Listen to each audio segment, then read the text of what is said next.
Assalamualaikum warahmatullahi wabarakatuh.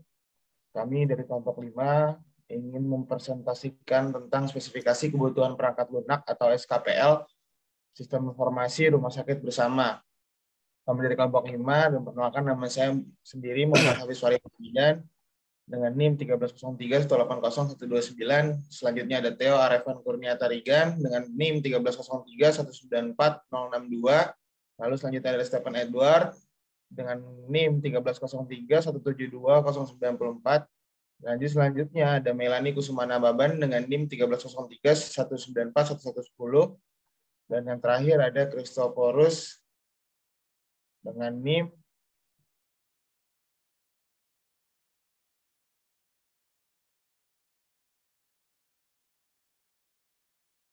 dengan NIM yang tertera di slide presentasi di sini. Ya, lanjut. Oke, di sini saya akan mempresentasikan. Materi pertama adalah SKPPL, itu akan dijelaskan oleh Melani Kusumana Baban. Pada Melani dipersilakan untuk menjelaskan materi presentasi yang pertama. Oke, di sini saya akan mempresentasikan SKPPL, spesifikasi kebutuhan perangkat lunak Sistem Informasi Rumah Sakit Bersama. Bab 1, pendahuluan. Dokumen ini berisi spesifikasi kebutuhan perangkat lunak atau SKPL untuk Sistem Informasi Rumah Sakit Bersama. Tujuan penulisan dokumen ini, dokumen spesifikasi kebutuhan perangkat lunak SKPL merupakan dokumen spesifikasi kebutuhan perangkat lunak yang akan dikembangkan. Dokumen ini digunakan oleh pengembang perangkat lunak sebagai acuan teknis pengembangan perangkat lunak pada tahap selanjutnya. Yang kedua itu ada lingkup penulisan dokumen. Sistem Informasi Rumah Sakit Bersama dirancang agar pengguna dapat melakukan pengelolaan rumah sakit dengan lebih terperinci dan tepat, yang mana pengguna dapat memanage informasi rumah sakit terkait rumah sakit. Dan juga user dapat melihat informasi seputar rumah sakit yang ada, di mana terdapat dua skema login, yaitu antara pihak rumah sakit dan dengan pasien. Yang ketiga, ada definisi singkat dan akronim. Beberapa akronim dan singkatan yang terdapat dalam dokumen ini: SKPL, spesifikasi kebutuhan perangkat lunak; DFD, data flow program, diagram dan notasi yang digunakan untuk menunjukkan aliran data pada perangkat lunak; IRD, initial relation diagram dan notasi yang digunakan untuk mempresentasikan struktur data statis pada perangkat.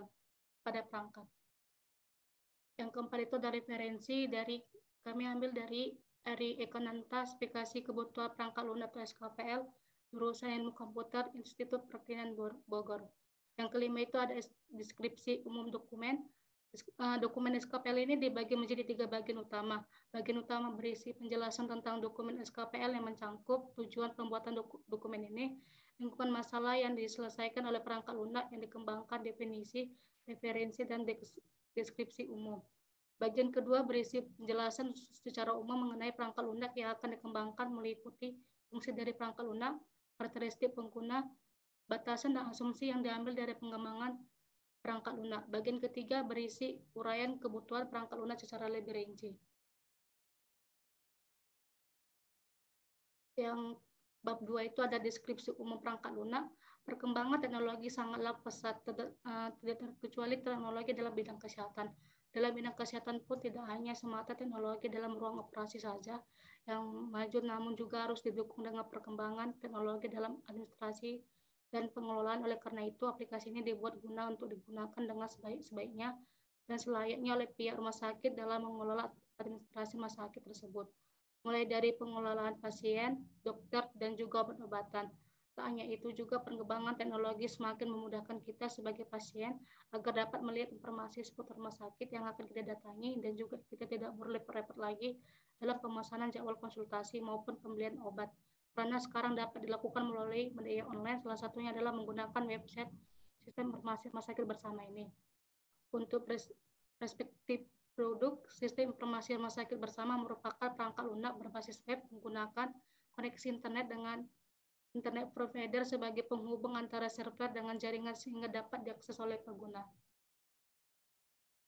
Yang kedua itu ada fungsi produk. SKPL pertama itu dapat melakukan registrasi, SKPL 2 dapat melakukan login, SKPL 3 dapat mengakses fitur yang ada, SKPL 4 dapat mengakses daftar pasien, SKPL 5 dapat mengakses jadwal, SKPL 6 dapat mengakses daftar dokter, SKPL 7 dapat mengakses daftar obat, SKPL 8 dapat mendapatkan data pasien, SKPL 9 dapat menambahkan data dokter, SKPL 10 dapat menambahkan jadwal, SKPL 11 dapat menambahkan data obat, SKPL 12 dapat login sebagai pasien, SKPL 13 dapat melakukan registrasi, SKPL 14 dapat melakukan pemesanan jadwal konsultasi, SKPL 15 dapat melakukan pemesanan obat. Karakteristik pengguna perangkat lunak ini umumnya adalah sifat administrasi rumah sakit yang ingin melakukan catatan dan pengelolaan rumah sakit dengan lebih teliti, efisien, dan cepat. Dalam rancangan SKPL ini, pengguna aplikasi dibagi menjadi 4, yaitu yang pertama, staf administrasi berperan sebagai pengelola data dan penanggung jawab terhadap data ini. Direksi berperan sebagai user aktif yang memiliki hak akses untuk melihat data yang telah dimasukkan oleh staf administrasi. Yang ketiga, sistem tempat data store yang dibutuhkan oleh user. Yang terakhir, pada pasien berperan sebagai user yang dapat melakukan pemesanan namun tidak dapat melihat dan mengubah isi dari database yang ada. Yang keempat itu ada batas-batasan. Adapun batas-batasan yang dimiliki perangkat ini adalah besarnya batas upload foto maksimum adalah 10 MB. Yang kelima itu ada asumsi yang digunakan sistem ini berbasis web. Yang bab 3, deskripsi rencana kebutuhan. Kebutuhan eksternal ini, kebutuhan antarmuka ini mencangkup kebutuhan termuka eksternal antara pengguna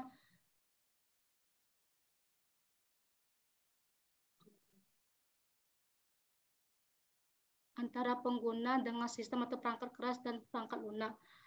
Yang kedua itu antarmuka pengguna, antarmuka pemakai akan dikembangkan dengan menggunakan menulis grafik dan berbasis web. Pengguna berinteraksi dengan perangkat lunak sistem informasi melalui antarmuka penjelajah internet atau browser. Sistem informasi ini akan memberikan user interface dan akan memberi petunjuk pengguna agar memudahkan user dalam penggunaan perangkat lunak. Yang kedua itu adalah antarmuka perangkat keras. Kebutuhan perangkat keras yang dapat digunakan oleh sistem informasi ini adalah yang pertama ada PC, keyboard, mouse, jaringan internet, dan monitor layar.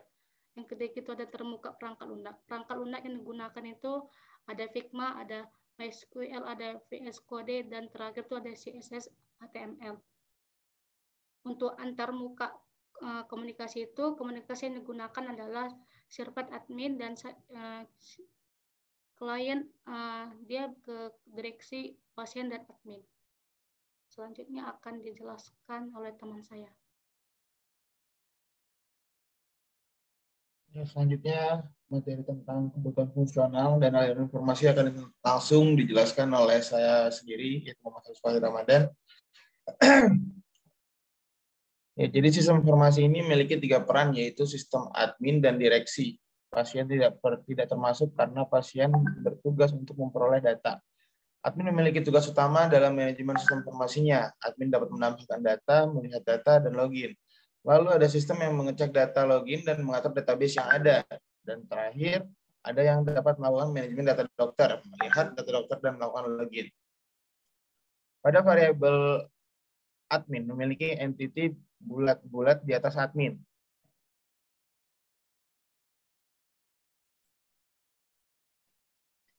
Di atas admin.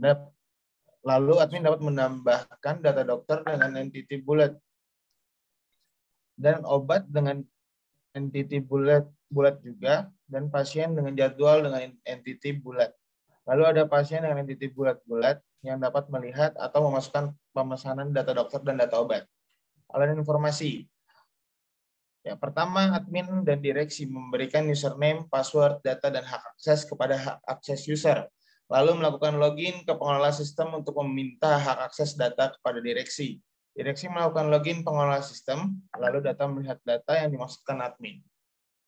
Ya, selanjutnya akan dijelaskan oleh Tio. Saya akan menjelaskan. Ganti ke ini, Mel. Use case scenario. Ini adalah use case diagramnya. Next. Use case skenario yang pertama adalah login admin dan direksi. Nama use case login, aktornya adalah admin dan direksi. Preconditionnya aktor telah memiliki akun dan akan melakukan login. Aktor masuk ke dalam sistem. Fungsi deskripsi, fungsi ini digunakan oleh aktor untuk masuk ke dalam sistem.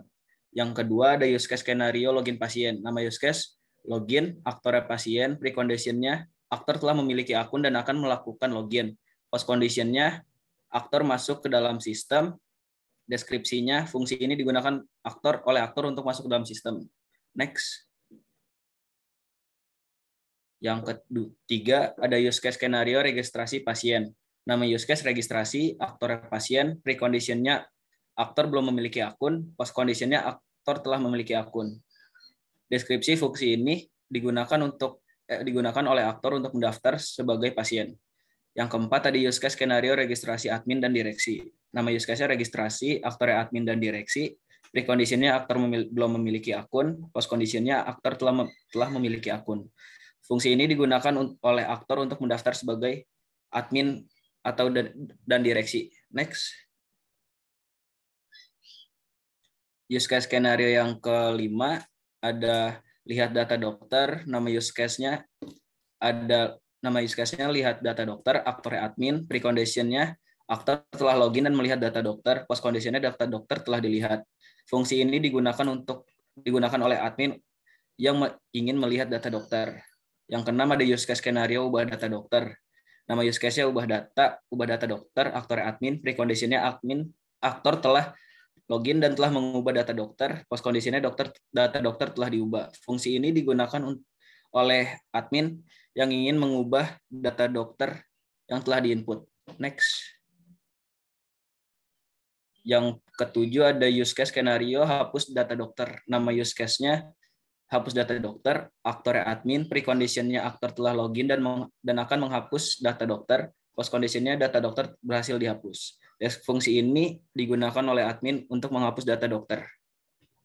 Next. Selanjutnya akan dijelaskan oleh Stephen. Saya akan menjelaskan tentang DPPL. Mulai dari bab pertama, yaitu pendahuluan. Dokumen ini berisi penjelasan pemakaian dan penulisan dokumen deskripsi perancangan perangkat lunak atau biasa disingkat dengan DPPL untuk sistem informasi rumah sakit bersama. Yang pertama, kita akan membahas tujuan dari penulisan dokumen ini. Dokumen deskripsi perancangan perangkat lunak atau biasa disingkat dengan DPPL merupakan dokumen-dokumen deskripsi dari perancangan perangkat lunak yang akan dikembangkan dan bertujuan untuk memberikan landasan yang diperlukan dalam proses penggunaan sistem informasi rumah sakit bersama. Yang kedua adalah lingkup penulisan dokumen. Sistem informasi rumah sakit bersama adalah perangkat lunak yang menyediakan informasi atau basis data terkait data-data yang ada di rumah sakit. Perangkat lunak menambahkan data ke pulang rumah sakit yang nantinya akan dilihat oleh pengguna untuk mendukung jalannya peradministrasian di rumah sakit dengan lancar dan efisien. Selanjutnya.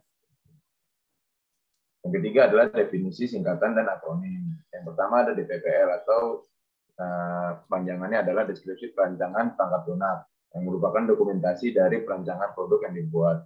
Lalu ada SKPL. SKPL adalah spesifikasi kebutuhan perangkat lunak atau dalam bahasa Inggris sering juga disebut sebagai Software Requirement Specification atau biasa disingkat dengan SRS. Yang merupakan spesifikasi dari perangkat lunak yang akan dikembangkan. Selanjutnya adalah DFD. DFD atau memiliki kepanjangan data flow diagram. Diagram dan notasi yang digunakan untuk menunjukkan aliran data pada perangkat lunak. Dan terakhir ada IRD. IRD itu adalah Entity Relationship Diagram. Diagram dan notasi yang digunakan untuk mempresentasikan struktur data statik pada perangkat lunak. Next, selanjutnya. Yang keempat adalah sistematika pembahasan. Dokumen DPPL ini dibagi menjadi 3 bagian utama.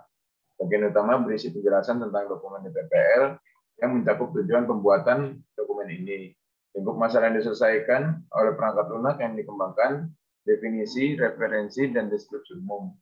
Bagian kedua berisi penjelasan secara umum mengenai perangkat lunak yang akan dikembangkan, meliputi rancangan lingkungan implementasi, dekomposisi, fungsional modul, deskripsi data, dekomposisi fisik modul, deskripsi rinci modul. deskripsi layar dan proses, dan deskripsi laporan. Selanjutnya.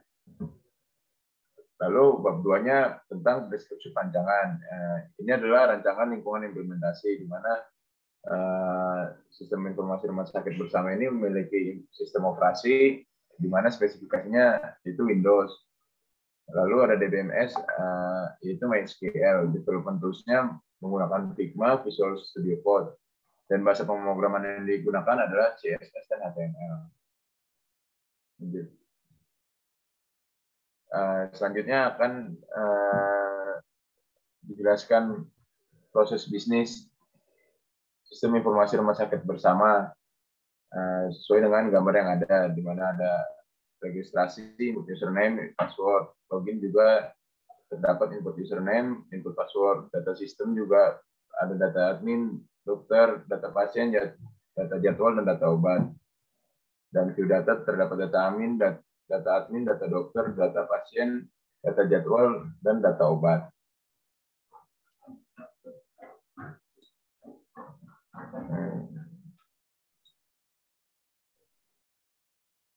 Selanjutnya akan dijelaskan oleh yang selanjutnya rekan saya.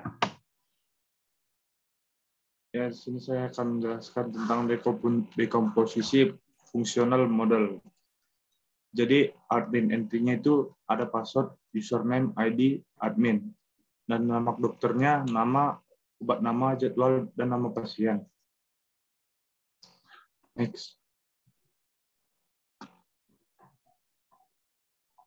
Nah, pada diagram entity relationship, pada variabel admin memiliki entity, lalu admin dapat menambahkan data dokter dengan entity, data obat dengan entity, data pasien dengan entity yang bulat, dan jadwal dengan entity, lalu ada pasien dengan entity, dan yang dapat melihat atau melakukan pemesanan data dokter dan data obat.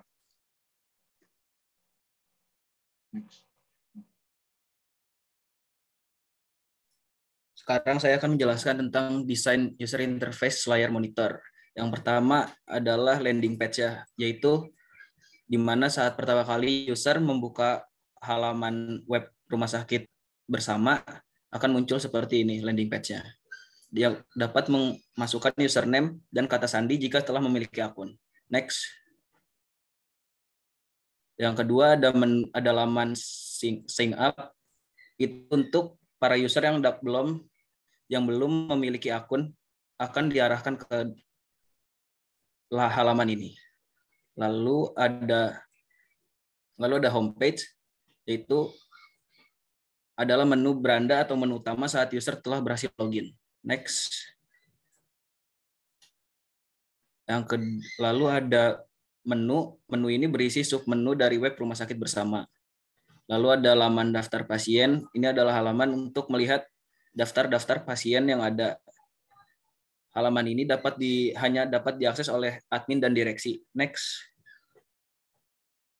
Lalu ada laman data dan halaman tambah data pasien dan profil pasien. Ini untuk halaman untuk admin menambahkan data pasien dan untuk melihat profil pasien. Menu ini juga hanya dapat diakses oleh admin dan direksi. Yang selanjutnya ada halaman daftar dan tambah jadwal, yaitu adalah halaman untuk melihat jadwal-jadwal yang telah ada dan bisa dapat menambahkan jadwal yang ingin ditambahkan. Next. Selanjutnya ada halaman daftar dokter. Halaman daftar dokter adalah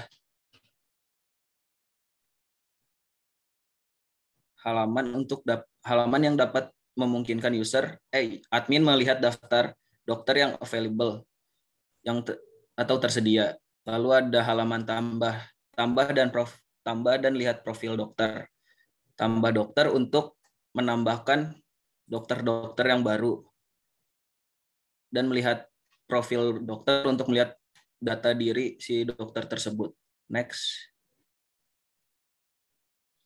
Lalu ada halaman daftar dan tambah obat, yaitu obat-obat yang tersedia dan halaman yang dapat memungkinkan admin melihat obat-obat yang tersedia dan dapat menambahkan obat yang ingin ditambahkan. Lalu ada halaman homepage pasien. Ini adalah halaman menu utama saat pasien telah berhasil login. Next-nya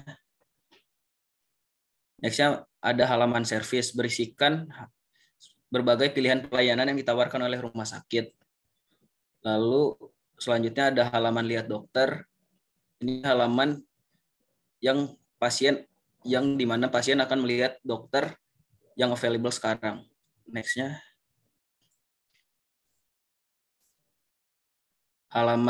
Next-nya ada halaman pesan dokter, yaitu halaman untuk pasien memesan dokter dan melihat jadwal-jadwal dokter tersebut.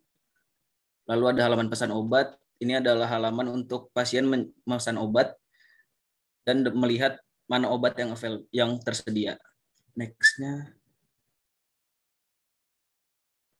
Next ada perancangan detailnya, proses specification. Yang pertama validasi login, input username, data in, password, data in, outputnya masuk ke laman utama. Yang kedua ada view data, input, data pasien, data dokter, data jadwal, data obat. Outputnya tampilkan data pasien, tampilkan data dokter, tampilkan data jadwal, tampilkan data obat. Yang ketiga ada pemesanan. Inputnya data pesan obat, data pesan dokter, outputnya tampilkan pesanan obat dan tampilkan pesanan dokter. Next.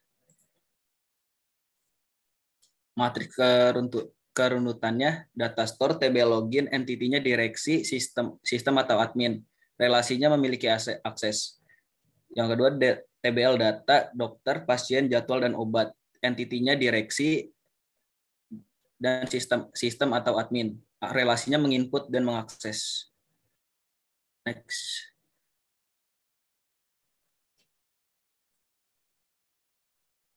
Presentasi ini akan ditutup oleh rekan saya, Muhammad Hafiz. Ya, sekian dari presentasi dari kami. Semoga dapat bermanfaat bagi siapapun yang menyaksikan dan melihatnya nanti di channel YouTube tersebut. Kurang lebihnya mohon maaf. Assalamualaikum warahmatullahi wabarakatuh.